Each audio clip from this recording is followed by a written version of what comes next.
Yeah, this is Faith Over Breakfast Season 2, episode probably 45. Probably 45.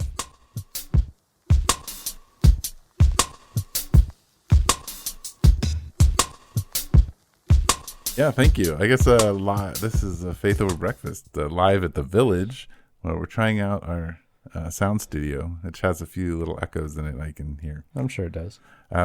But anyway, here we are, and we talked about heavy things like freedom of speech, mass shootings, what the gospel has to say to tragedy, how we as individuals can interact. Mm-hmm. I'm sitting across, by the way, from Andy. Hello. Pastor Andy, who is pastor of Mission Church. And we're both in Tucson, Arizona. We are in Tucson, Arizona. So important to say that. It is. Well, I mean, if I were listening. No, it is. Where are these voices coming from? We're talking to you on a Tuesday morning. You're listening to us whenever you want. And, thanks for tuning in.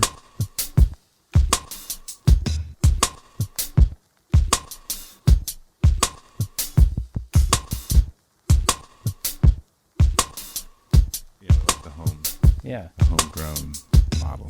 Cool. Well, I like your church, and I like our little studio here. This is fun. So now we have alternatives. We have options. We do. We can do your studio, my studio. Man, sweet. This is cool.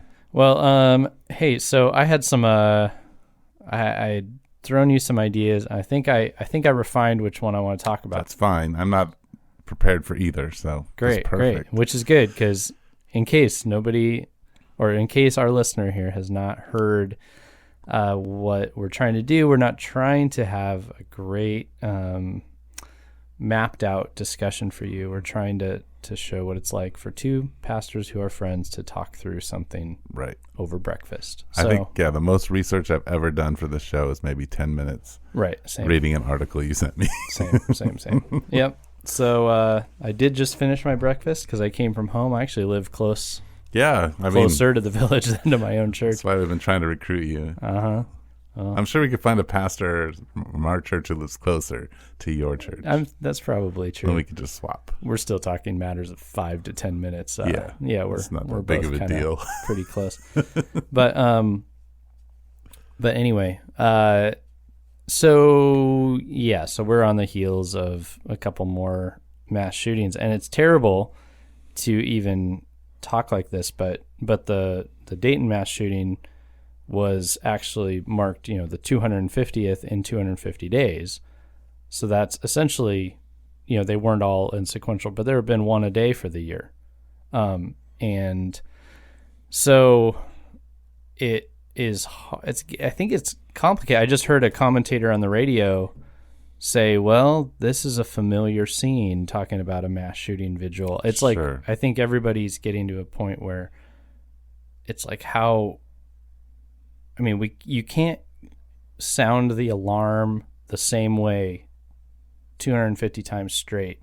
Like something happens within your psyche where you go, okay, like we've seen this, but that's not good. There's when the malaise hits and when you start to feel like this isn't new, that's when you're talking about mass shootings. That's not okay, right? And so I had thrown out, hey, we should talk about something surrounding this guns or something. But we have talked about that before. You can dig back in our archive. Yeah, you can dig back in our archive. And we have talked about that. But what we haven't talked about that is connected to this that I'm not hearing a lot of people talk about on the radio is people are talking about this 8chan space, online space that's now been taken down.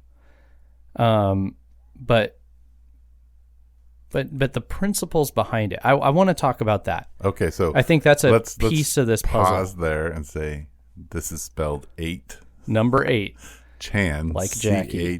CHAN. Yeah. And I knew nothing about it and did not research it. So you're going to have to fill me in. Okay, so I don't know a ton, but what really intrigues me is the principle behind it. So there was a online forum, probably still there, called 4chan, and it offered a lot of kind of unfiltered space to have discussions. And I think there's layers of this kind of, there's Reddit, right? And there's spaces where you can go and talk about things, and you won't be censored. And this is, I mean, we're in Tucson, and we're the home of Bookman's Book and Music Exchange, which, you know, has always been anti-censorship, which I've even as a Christian appreciated, because they were willing on their displays about censorship to put Bibles and say no censorship. We're not going to say you can't read a Bible, but we're also not going to say you can't talk about anything else. Right. So 4chan was started for that purpose, but had some, I suppose, some ground rules, because somebody decided that 8chan was necessary, which was even more free. Right. And the discussions in there could be anything at all. I assume there's all sorts of sexual conversations. I assume there's all sorts of political conversations, but you're allowed to be on there and say whatever you want. Say whatever you want and have whatever kind of discussion you want. And that the New Zealand shooter, you know, I remember hearing about 8chan back then because he put his manifesto on 8chan. Well, now our El Paso shooter also has done something like that. And the story with him is getting interesting. I mean, I just seriously, before I got in here, heard that apparently he ended up at this Walmart on accident. I mean, I'm sure a lot more investigation will come out, but his report was that he got lost in a neighborhood, was hungry, went into Walmart, and then did what he did. And so that's confusing. But he had posted something to 8chan pretty soon before. So who knows how all that works. There's an intentionality, and then there's Sure. Seems like he's kind of confused. But yeah, so what do you think let's just talk about this principle of uninhibited freedom of conversation. Because I mean, what I'm hearing right now, and I listen to my media intake leans left. Just honestly, I don't listen to Fox. I'm listening to left leaning, not far left, but left leaning radio at the moment. But I'm hearing, you know, people are saying nobody's sad that 8chan just got taken down, right? Right.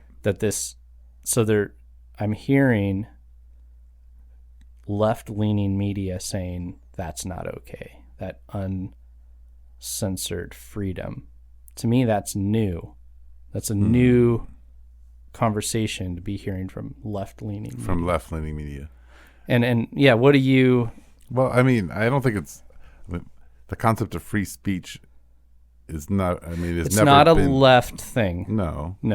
But speech that is harmful to others has always not been allowed. Right. So now it's secret, and when it's secret, then it can, or I mean, it's not secret, but I didn't have access to it. I don't know how this works, but anybody can access it. Anybody could have accessed it. They're taken down now because something like a backing, insuring, something was pulled out from under them because of liabilities. Yeah, it wasn't because of conviction, I'm afraid. Right. Yeah, no.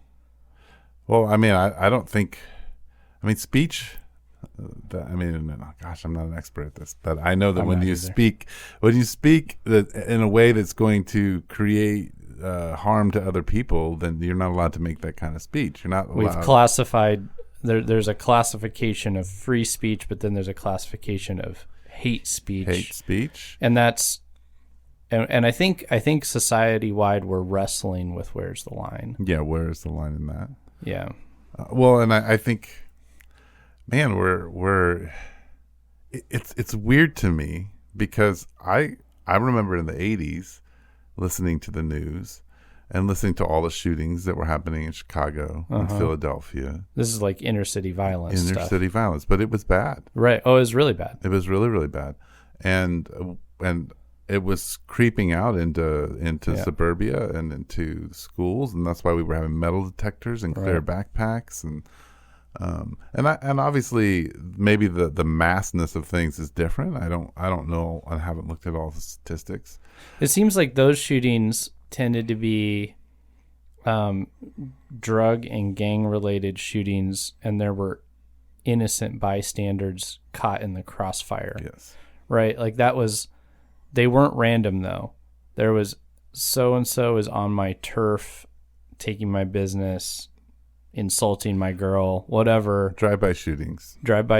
Like I'm gonna get rid of you, one person, for a reason, a discernible reason. Right. That didn't have to do usually with, I mean, I'm guessing in this that there have been racially motivated killings, but a lot of these were more like individual beef. Sure. And the mass shooting is one where the goal is to kill people you do not know specifically, and as many as possible, to make a statement or something like that. I mean, that's I haven't read any real definition on it, but yeah, something to that effect. Well, and I think that a lot of these shootings come from people who feel powerless. Yeah. And this is an act of power.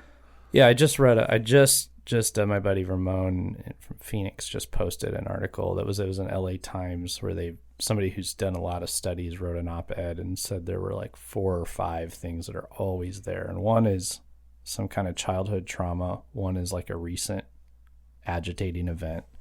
One was access to a weapon, obviously. But there were just some markers and that the 2 that I don't remember, I think there were 5, I'm remembering 3. But the 2 that stuck out were that childhood trauma and some kind of recent agitating event.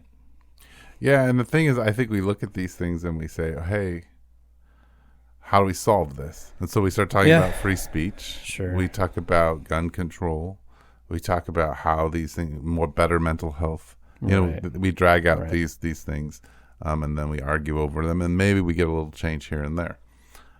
I think it's an obvious symptom of something much deeper. It's the fraying of our society.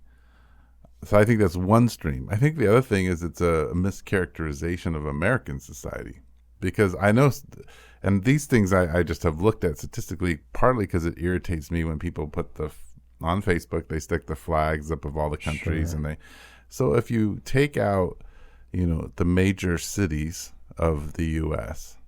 That are, like Chicago, St. Louis, New York, L.A., you take those guys out. Like, the U.S. is the safest place to live in the world almost. I mean, it's in the top 10. But when it does come even to mass shootings, it's still... We're from what I can understand, when it comes to mass shootings, we are glaringly, exponentially number 1. Right. Yeah.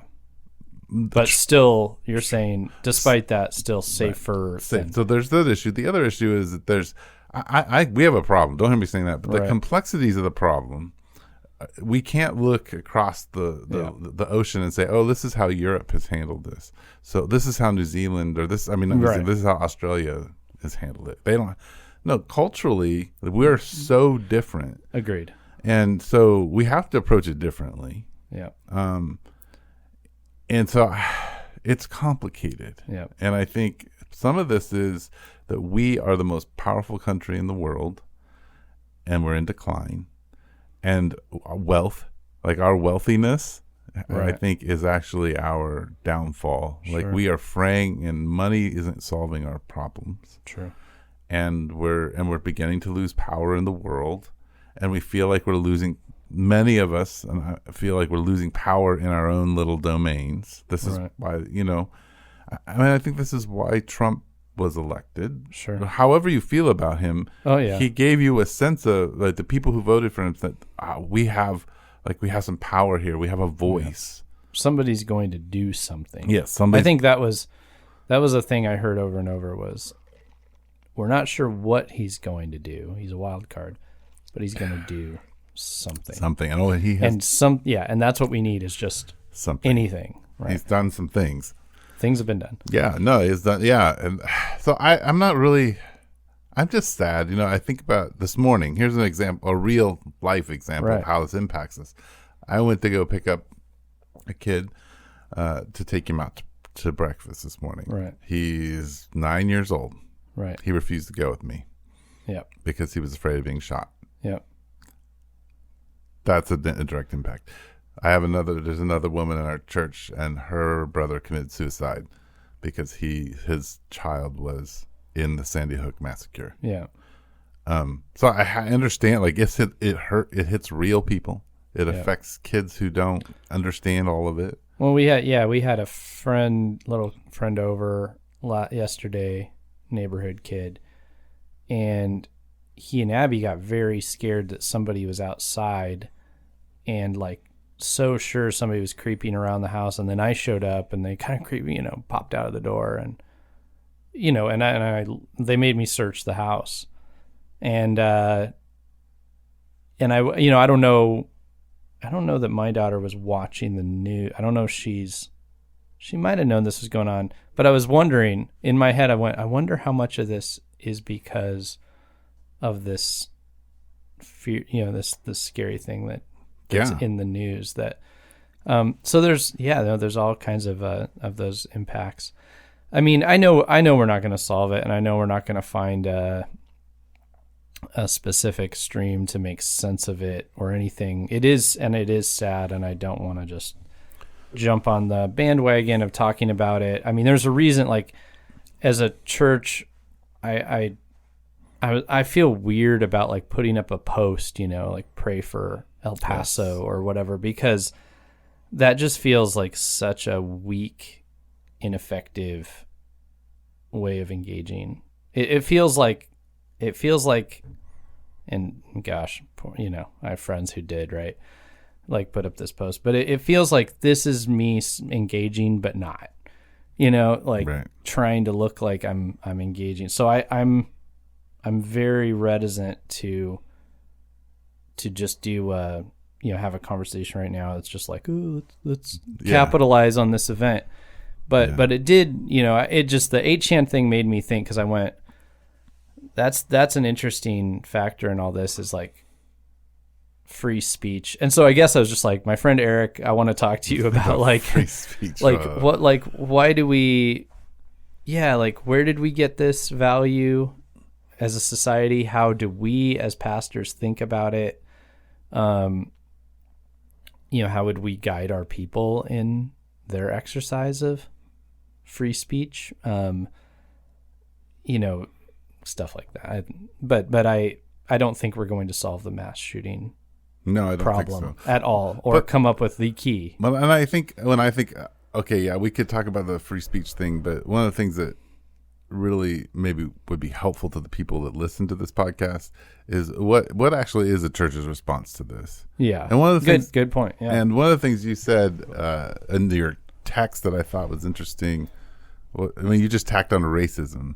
And I think a lot of these seem relatively racially driven. Yeah. These shootings that we're having. Especially El Paso. Yeah. And so of the two. Yeah. And so I think there's an issue there that we can talk about. Mm-hmm. I also think the reality of this world and its brokenness is that violence will be present, and our culture is never we're not going to overcome this, right? Right. There's no perfect space to be in. But we are in a unique, I guess, like, I agree with you, but I would say I could hear friends saying, and I would agree with them and saying, look, we're never going to overcome every problem, mm-hmm. but there are a lot of countries and spaces where it's not the same as what we're dealing with here, and we do need to do something about that. Like, I'm just saying, outside of just church. Yeah, so I want to I agree. Engage. So we need to people. do something. What is that something? Right. That I think we have a very misguided community, and I say that carefully when it comes to dealing with these issues, because I think we tend to, as followers of Jesus, let's say on your more left-leaning progressive followers of Jesus who want to be more activist-oriented, sure, seem to think that somehow you can fix it. Yeah. And I don't, from policy to, and I'm not saying changing policy can't make life better for some people. Right. I was going to say, like, please don't say, like, don't engage with any of that, because there's something to that. There is something, but if that becomes the end to what you're doing, and if you right. believe that that's the gospel and not just Agreed. part of everyday life, and because what I policy and engaging with your society is just everyday life. Yes. Yeah.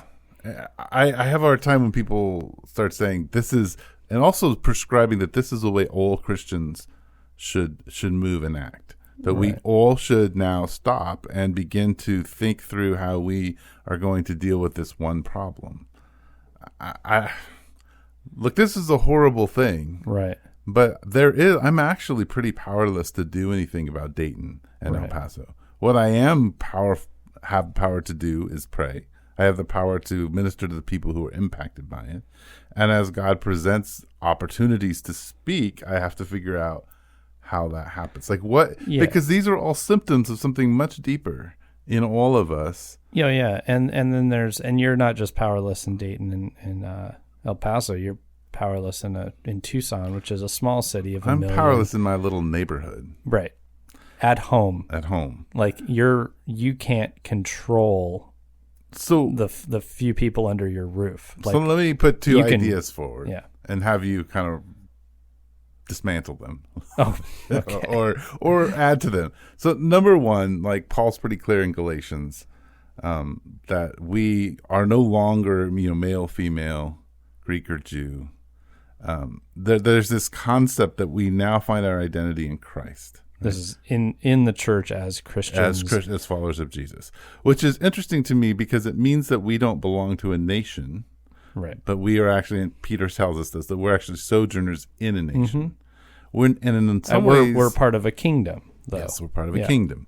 And it also goes on to tell us that we're not a race. Right. Now, and I'm not saying we should eliminate race. What I'm saying is it actually helps us understand race better, because if I believe that I am now part of one race, the race of Christ, then I can better listen and better repent of my own race's sin, because it's not my core identity, right? And listen to your agony from the damage of whatever I've done in your racial identity, without it being what my community has done, without it being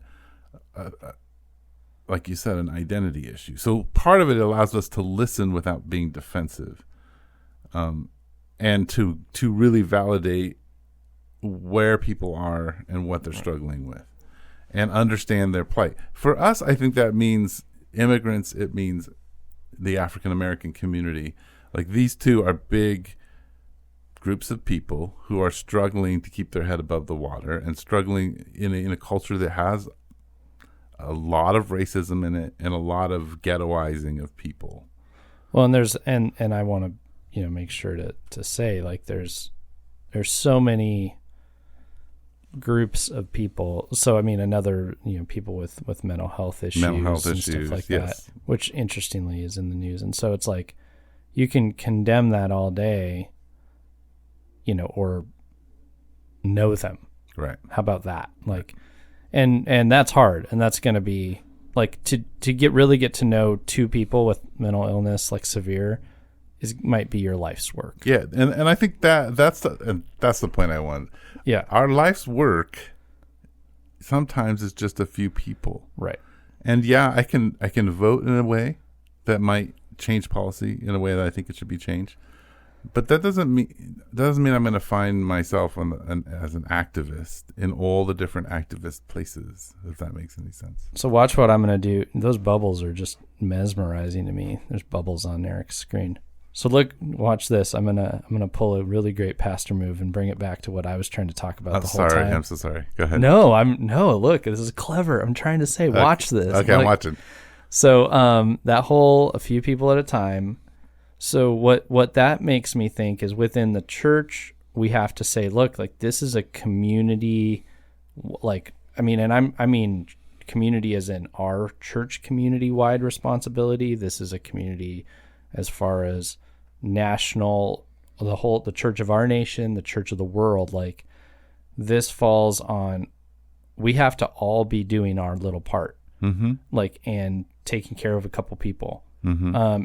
And then if you think in like humanity, if we're trying to have a conversation to our nation as just citizens, similarly, you can throw rocks at the politicians, You can do it, but it's like, what are you doing yourself with a couple people to stem the tide? Like, what are you doing?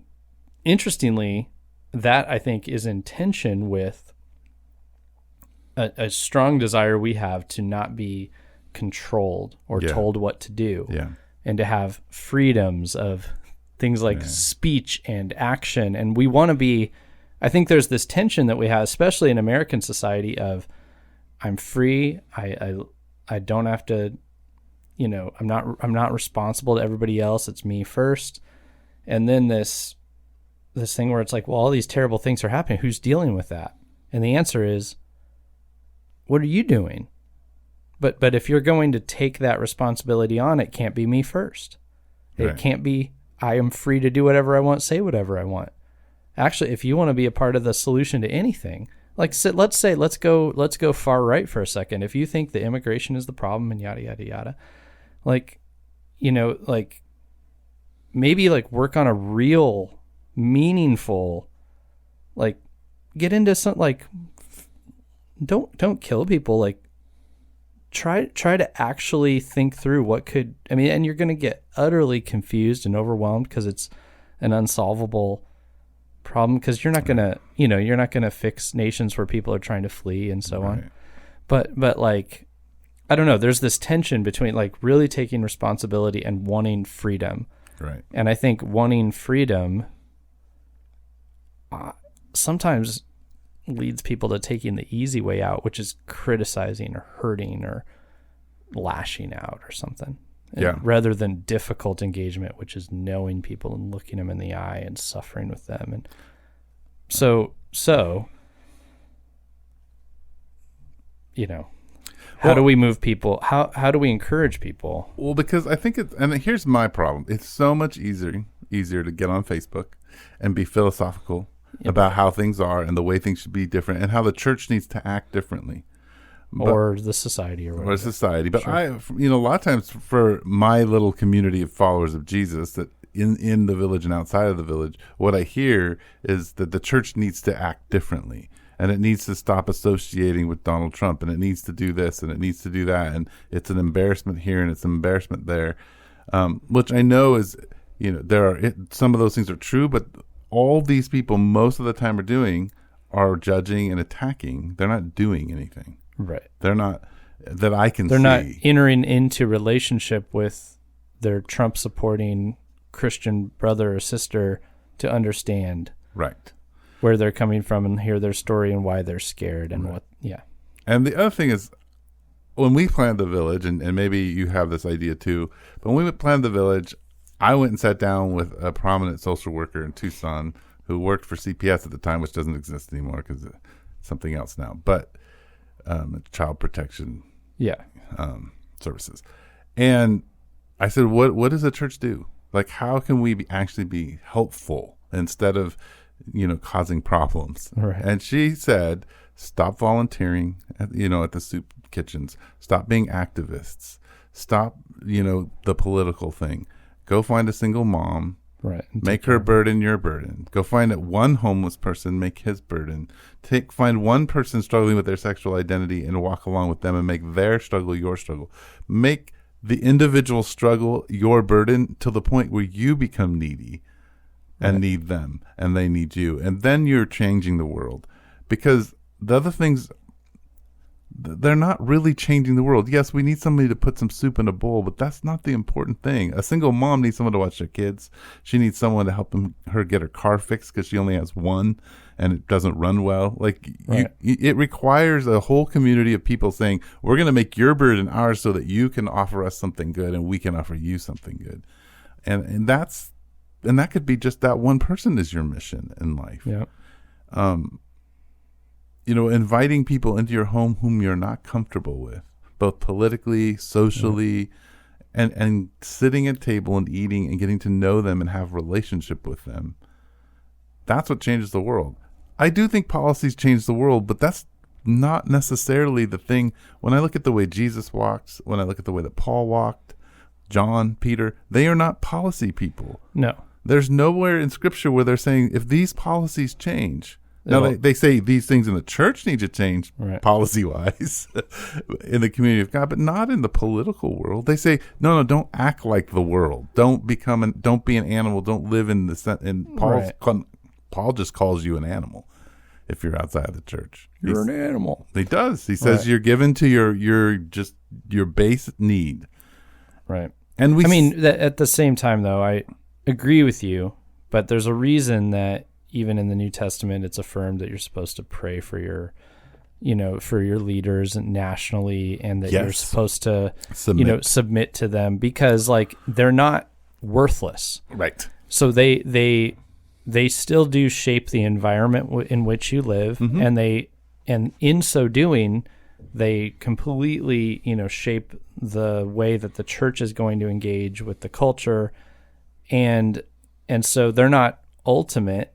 But God is involved in their lives too, and in their sphere too. Yes. And so sometimes when the church spreads or disperses and stuff, it's through the actions of a political system. And it doesn't mean they're good actions. Sometimes they're kicking the Christians out of Jerusalem is exactly what spreads the kingdom. Right. And so I'm not saying it's always going to go well for you when that happens. Yeah, no. But it still matters. It does matter. I totally agree. Right. So that's, I don't know. I just want to be well, no, and I think that is the order in Scripture, is that we pray. Yeah. And not just, dear God, please help Trump, but that we pray fervently for his marriage, for leading our country, for the Congress, for the way they're making decisions. I mean, honestly interceding for them. Yeah. And I think that changes our hearts. So I guess for me, I'm like, I don't even, maybe where I come out and you can talk about this, I don't know what it looks like for the church outside of one person at a time. No, I'm open. I just don't know what it looks like. Yeah, I think I don't either, but maybe I do. But what I would say would be one person at a time in which space. So so I'm fumbling through some stuff with, interestingly, some policy that's going to affect our neighborhood.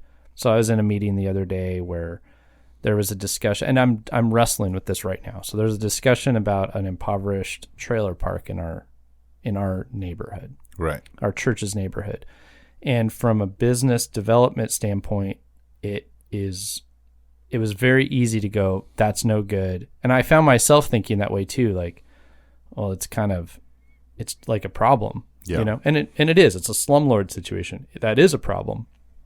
But then it's filled with people who are living there for a reason. It's either the last resort.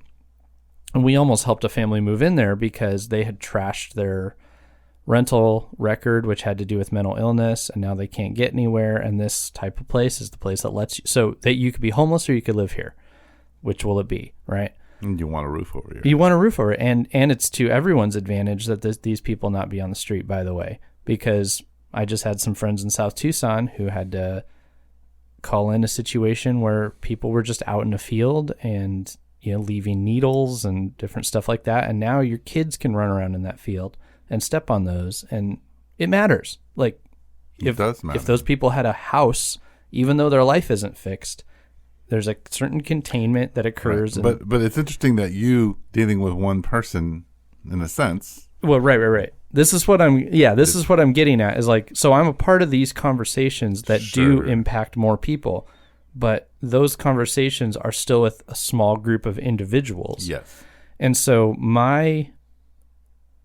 and what I'm struggling with, how do I continue to engage with this? Well, those individuals who have power are people who I can deal with one person at a time. Yes.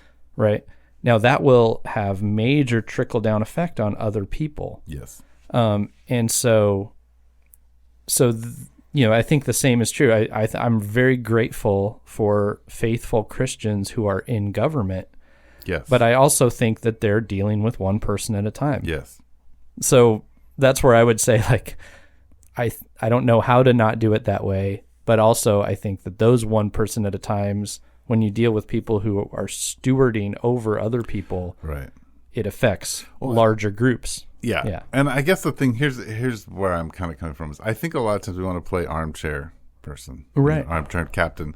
But when you get out there and you are following Jesus, loving one another as Christ loved us, and loving your neighbor, and you're emptying yourself, all of a sudden, opportunity after opportunity to engage in the system, to understand what's happening, is presented to you. And then you do get inspiration, and you become a social worker or a probation officer, or you run for office, or you then begin to say, oh, I can act in the system. I can begin to proclaim the gospel here. But if you sit at home and talk about philosophically how everything is broken, you don't get anywhere, and you don't do anything. Sure. And actually, you don't get to see what Jesus is doing. Because honestly, yes, I do believe Jesus is sitting next to you in the armchair, but he's waiting for you to get up out and go do something, because he's already out there doing things. Right. He just wants you to be part.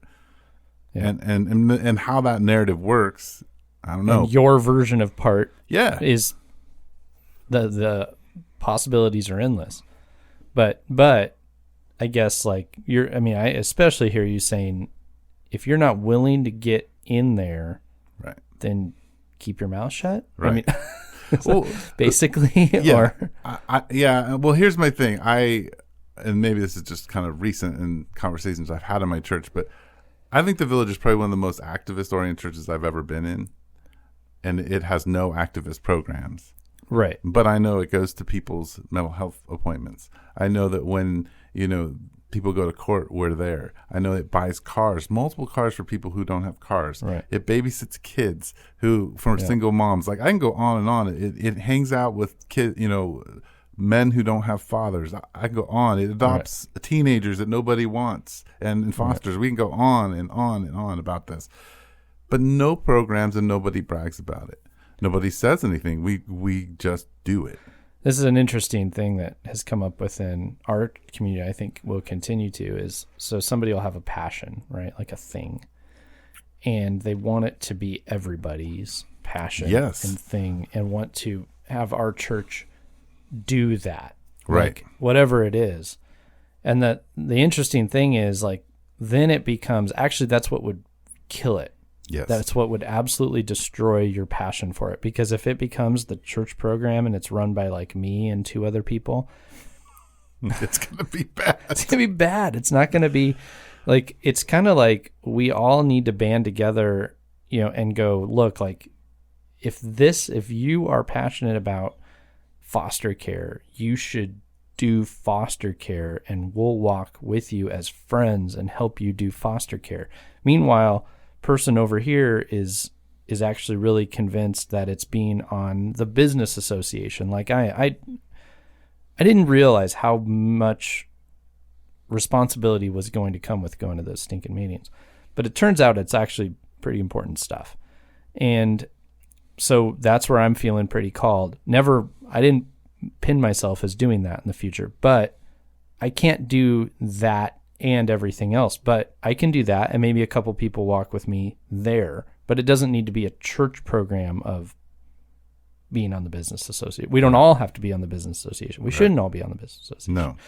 And then there's going to be the person who says, I care about people who just have doubts. Well, we're not going to make an all church program about doubts. For doubters. We're not going to be an all doubting church, right? Because you need some people who aren't doubting sometimes, to walk with people who are, right? So for a doubters only church, then that's not good. And if we're just but if our whole church is always, fixing people's houses constantly, and nobody just prays or sits and listens to people, that's not good. No. And if we all pray and sit and listen to people and nobody ever gets out and fixes the sink, that's not good. So we kind of need this band of people in which God has agitated individuals in different directions, and we all walk and help each other do whatever those things are. So if we go full circle, though, and we come back to, there were 2 mass shootings. Right. People lost sons, daughters, moms, and dads. And we do need something as a community to be able to say, what do we say? People in Arizona, We got two churches. I think probably, let's just say between the two churches, it totals 250 people. What are we saying? What are we saying to those 250 people? Right. I mean, one thing I would say is, we've had one here. It's been a little bit. Yes, it's been a while. But be ready, because I happened to be going to one of the churches at the time where we had family members there, right? And so be ready to support people in tragedy. Yeah. Whatever it is, like, you know, like be that support system, because something will happen at some point. And you're not going to prepare for that the day it happens. You got to be that kind of person. You've got to know Jesus so that you and Jesus can sit with somebody when it happens. So there's that. And then I think something I've heard, you know, several times that I think is really helpful is like, it's not just the church isn't just in damage control. Like, we're proactive because we're involved in the lives of people. So you don't know what impact you're having on single mom and her kid that might, I mean, you know, what if you could do like I don't know, you know, like strip all the churches away and strip your church away. Let's pull the village out of the world. Okay. Right. And what person that the village serves would have ended up in despair and done a terrible thing had the village not been here. And so knowing that, it's like engage with people who aren't doing anything crazy and love them and walk with them so that they can be healed and not have to do this. Right. That would be another thing. So don't think that like the only, I mean, because we all look at these people, right? We look at the people who did this and go, oh, where was their community? And like the people there, you know, so be that community to the people in your area. Right. And terrible things will still happen. Right. And I would say all those things, and I would add one other thing. I think that the church still has to have a prophetic voice. Mm-hmm. And I think the prophetic voice isn't, well, Donald Trump does X, Y, and Z, or, you know, whatever it is that you agree with or disagree with. It is saying, I'm looking around at the community of Christ on both ends of the spectrum, let's say. And I need to say, over here, there are some people who are associating with power in a way that is not the way of Jesus. Mm-hmm. And over here, there are people who are using their judgment at a level that is visceral and destructive to the community of God. And these two things have to stop if we're going to actually be the people of God in the world. Sure. And I think we can say that because it is hurting people the way the church is acting on both ends of late. That the church is conflicted with itself, and instead of following the way of Jesus in love and forbearance and long-suffering. Right. And you know, the thing that was struck yesterday in a conversation about some of this was the only way I can offer something good to anyone who's in any kind of tragedy is being able to acknowledge that I have a need and that I'm weak and that I am in need of help and kindness and gentleness, and that I've only way to find that is in Jesus. Like I can't, and that's I people are like, well, that's so trite, but no, it isn't. Like it's the only place I've been able to find peace, right? And that's the only way I can offer peace to anybody else. I can't, outside of Christ, I have nothing other than this was stupid and you should go hurt somebody. Right. Like outside of Christ, like I have nothing. There's nothing. And so I feel like the only way I can offer something good is to be like, okay, I need the peace of Christ. Yeah. Yeah. I don't know. This is messy. We didn't talk about free speech that much, but I'm not an expert at it. You're exercising it. Other than we're exercising it right now at some level. I mean, the only, coming back to free speech thing, I actually, I would say, the question isn't, you know, I guess, so, you know, this comes up. So imagine in your community, somebody has some real frustrations with somebody else in your church, and they go, look, you know, I don't want to be inhibited from saying what I feel. Right. And they come to church and they go, look, you're you're stupid, and right. And I don't like the way you do anything, and look at you, gosh, look at you. And then, what would I would say to that? Like, okay, you are not going to make any, like, your exercising of your freedom isn't helping this situation. It's not helping you, it's not helping them. It's not doing anything. It's because it isn't being done in love and care. So you may have these thoughts and you may not want to be inhibited, but if you want to do something of productive nature, just venting your feelings isn't going to be a good path. You might need to take a thought, a feeling, and submit it to someone else, submit it to Christ. Right. That's how I would deal with it here. Right. So I think society-wide, we know that something of that nature needs to happen. And I guess maybe what I'm thinking is, I would invite friends to consider what could govern a society to know when to limit its speech. Does the right tell the left when to do it? Does the left tell the right when to do it? Does the president tell us all when to do it? Does the next most, loud, convincing person who will be president tell us when to do it? Right. How exactly would that work? In the Christian community, I have a clue how that works. You submit it to God, and your freedom is subject to God. Right. You are free to be a slave. Yeah. As Romans tells us. Right. But to enslave ourselves to Christ. To Christ. The great judge. Right. And I know how to answer that question in the church. Yes. I don't think our society knows how to answer that question, is trying to answer that question. How would you answer that question I think like kind of what I'm saying is like, don't you see you need more than the society? Don't you see you need more than the country? Right. To ever stem this tide. So, I don't know.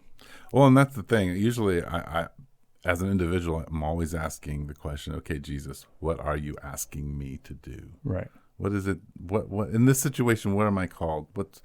Am I called to just say, man, I'm going to pray for these people because it's got to be brutal for them. Right. And I want to intercede and lift them up to you. And I know God sees them and knows them, but but part of relationship with God involves me interceding because he's asked me to for them. And that's where I'm at right now. If it were to happen in my neighborhood, I would be in the blood and in the mess with the people. Right. And maybe for some other person who's heard this, it means you get on a plane and you fly over and you begin to offer the services that you have to the people who've been injured. Right. Or you open your checkbook and write a check to the people who need a place. Which is what most their provider. Which is in these situations what most organizations say they actually need is probably less volunteers on the ground that they have to manage, but just more money. Give money to the organization that's actually there, which is what I'd be if a tragedy like this happened in your church's neighborhood, I would be telling people the village is going to be stretched thin, and the surrounding social organizations. So give money to one of them or to the one who will distribute it or whatever. Yeah. So they can support these people who are going to need it. So, yeah. Yep. Well, that's an interesting podcast. Okay, different. Yeah, it meandered all over the place. We did meander all over the place. But yeah. I think that's what we would have if we'd sat down to breakfast, which we sat down right after. Yeah. Maybe that's what we would have talked about. So there you go. That's what this podcast is about. So thanks for tuning in.